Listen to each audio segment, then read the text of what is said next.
So this is a bit of a tricky video I want to do and share with you regarding the black people, the greatness of the black people. For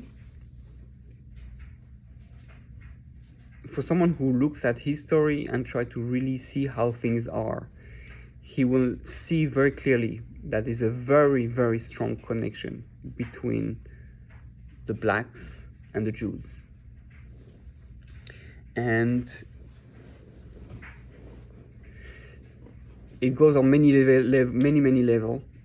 First of all, we know that the Jews, especially the tribe of Dan, went into Africa when there was a whole, the tribes just got split, so he went to Africa, and therefore a lot of Jews got mixed with the African people. There's also a story of first of all, Moshe Rabbeinu, Moses, got married to an African woman, a Cushite. Her name was Tzipporah. And Moshe represented very strong white connected to black. It's the perfect opposites and the two sides of the spectrum, so to speak, and it represents heaven and earth in many ways. So Moshe was saved in a way when because he was imprisoned by the father of Tzipporah, Yisro, and she fed him while he was in the pit. So he was saved by an African woman, and he got married to one. No. Then there is also the fact that there's a story where Alexander the Great, who wanted to conquer Africa and went to Africa, and then he met a group of African women, and he said those African women it was a whole nation of town of just women, warriors, women, black women, and he said that those women are very smart, and they're smarter than me, and I'm not gonna fight them. And they actually let him go, and says, who is wiser than those black women? And there's a lot of great things about Africa. Moses was king of Africa for 40 years. There's a whole story there. Obviously, it's in our midrash, in our books. I don't know if it's in books of history, but it'll be interesting if anybody knows if there was a king for 40 years who was the king of Africa.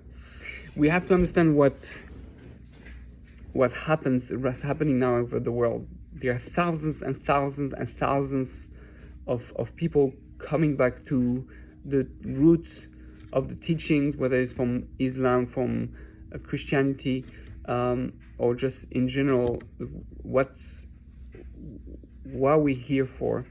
And they're all learning about the Torah. They realize the Torah, the book written for humanity by God, is there as the source to answer all our questions and teach us how to get closer to God. But the people who are the most involved in learning, in coming back, the greatest majority are black. And there's a reason for that. It's not just a coincidence. Now, the people who got the most oppressed in the world are the Jews and the blacks. The people who are the two main problems and hatred in the world is anti-Semitism against the Jews and racism against the blacks. Right? The Jews and the blacks have something very strongly in common. And it is even hidden in the name of God. The name of God represents 4 colors. The Yud represents the white, the Hey represents the red, like the Indian people. The Vav represents the yellow, so more for people from Asia, and then the Hey represents the black. So we have 4 colors correspond to the 4 type of color of people in the world. and the Jew is connected to the Yud, and the black to the Hey. So it's the beginning and the end, meaning that the Jews and the black are like a two extreme. The blacks meaning represents that tremendous power of the physical world, the tremendous energy and potential of the physical world, the power mentality. Africa is known to be a country full of resources, the greatest resources that is exploited by the whole world and that the whole world took advantage of. But Africa has the richest earth. It represents the power of the physical world, the potential of the physical world. The Jews represents the ultimate spiritual greatness and potential.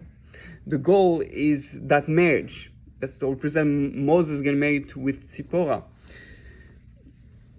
The light and the darkness, not darkness in a bad way, the darkness in the sense that it's this world and the spiritual world are becoming one, just like body and soul. So a lot of those concepts I learned from Rav Dinovich from Israel, and he says that the reason why this is happening is because at the end of time, the biggest supporters for Moshiach, the biggest army of Moshiach is going to be the black people.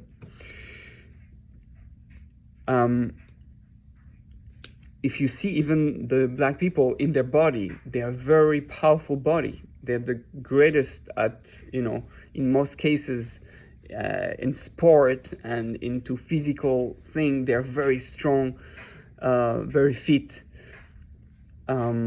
Jews, not at all. The opposite.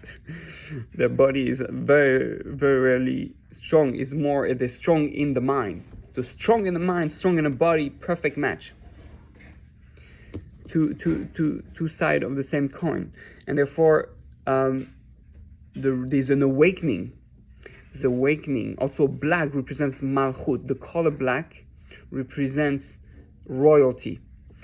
And what does the black do? The black color, it absorbs all the light, meaning that it's able to take all the light that God is giving and able to contain it. That's what malchut is. The royalty, the sphira, the energy, the quality of royalty. You take all the energy of all the people and you direct it and you put it together, harmonize it. So this is what's happening today, where there's an awakening from the African people, which is a sign of the coming of Moshiach, and they are going to be the most involved from all the 70 nations into the redemption, and they're going to be the closest to, just like Zipporah helped Moses, so to the black people are going to help the Jewish people in making this possible. And we see that even though it's might be a controversial topic and I don't want to go into it, but the only one who claims to be Hebrews are the black Hebrews, right? There's a lot of black who hold the original Jews, and I think it comes from the fact that a lot of Jews went into Africa and with Moses and all that, so there was a whole very strong connection between Jews of the tribe of Dan and the blacks, and all this an awakening. They're gonna all come back. So this is really a glimpse into what's gonna happening now and what's gonna happen in the future, and a glimpse of the very strong connection of the Jews and the blacks who were mistreated. Nobody got the most mistreated and looked down and spit at and abused and hurt and whatever enslaved than the Jews and the blacks, really. And it's still happening nowadays, and we still see that is racism, and we see still the anti-Semitism. And so why those two nations? Because we're linked, like we said, the beginning and the end of God's name, the beginning and the end of creation. we're connected because we represents the two extremities of history, and the completion of the royalty of God's name and God's power in the world. So God willing, I hope that gives some clarity to some of you as to the connection. And God willing, we will see that there's going to be an increase in power from the black people or African people, and I love the Africans. They're amazing people, and incredible in serving God. Incredible. I'm jealous of the way they sing in church. I'm just saying, like, why don't we have that in our synagogues? Hallelujah! I mean, like, such joy, such passion, such dancing, music. This is how the Jews supposed also to serve God. In the temple, there was not one prayer without music. There was not one korban sacrifice without music. It was part of it. Supposed to dance, to sing. And a lot of the black people have that energy, that power in them. It's connected because their body lives it. This is malchut. This is the power of the body to serve the soul, to join the soul. So we're going to see, as time goes, a very strong connection between the Jews and the black, stronger and stronger. And God willing, we will all be dancing and singing together, in Israel, and show the world the tremendous unity and glory of God. So may we all experience that very soon.